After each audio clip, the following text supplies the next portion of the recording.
जी बिल्कुल, SP city Safdar रज़ा काज़मी की क़यादत में जराइम पेशा अनासर के खिलाफ क्रैकडाउन।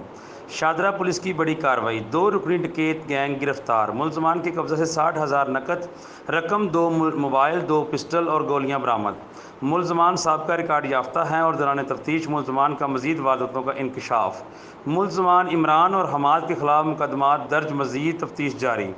इंसदाद जराइम के हवाले से बेहतर कार्रवाई करने पर SHO शादरा मकसूद गुज्जर और उनकी टीम को शाबाश और तारीफ़ी सर्टिफिकेट देने का ऐलान SP सिटी ने किया। मज़ीद कार्रवाइयाँ जारी रखने की हदायत। इंसदाद जराइम के हवाले से कड़ी निगरानी की जा रही है। SP सिटी सफदर रज़ा काज़मी। जी।